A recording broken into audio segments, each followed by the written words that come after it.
Ekitongole ky'eggwanga ekivunaanyizibwa ku bigezo mu ggwanga bwe kyali kifulumya ebigezo by'ekibiina eky'omusanvu kyategeezanga ebigezo by'abayizi abasoba mu 1,600 bwe byali bikwatiddwa nga bakunoonyezebwako oba benyigira mu kubbira. Olwaleero ekitongole ky'ebigezo kifulumizza ebigezo by'abayizi ba primary 633 ebyali bikwatiddwa luvannyuma lw'okukizuula nti baali tebalina musango gwonna kuba tebenyigira mu kubbira. Abayizi bano bava mu masomero 13 nga ku gano kuliko Kibiri Church of Uganda Primary School, Zirobwe Church of Uganda, Mpenja Primary School n'amasomero amalala mangi.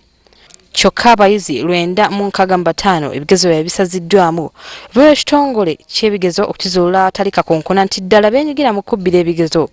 Bano batulya amasomero muli Nora Junior School, St. Charles Lwanga Primary School Wakiso, Bombo Mixed School ne Zirobwe Primary School. Balimba kugamba nti yenkomerero bakkirizibwa okuddamu nga bakozesa amanya gaabwe ge gamu ddala abaagala baddamu ne UPE n'abatali mu UPE nabo baddamu mu masomero gye baatuulira. Abayizi abalala 5 ebigezo byabwe bikyanoonyezebwako kuzuula oba ddala benyigira mu kubbira. Mu kiseera kyekimu abasomesa abasoma mu 5 bagobeddwa mu busomesa olw'okwenyigira mu kubbira ebigezo.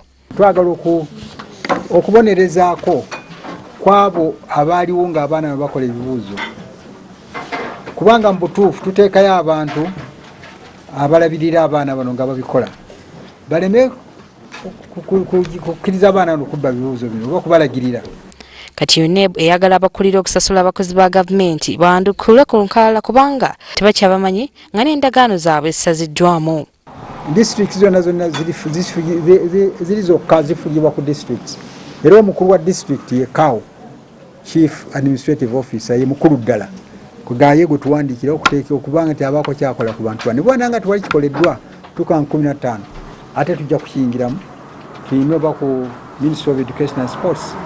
Uneb egamba nti omuze gw'okubbira ebigezo gusinze kuleetebwa bwavu wamu n'obukenyuzi obukudde ejjembe mu ggwanga. Ekitongole ky'ebigezo kitegeezezza nti si kyakukomaana omukulanyisa omuze gw'okubbira ebigezo mu ggwanga kuba kyakugenda mu maaso okulaba ng'omuze guno gutuukiddwa ku nfeete. Shamim Bataaliwo, WBS TV, Ntinda, Kampala.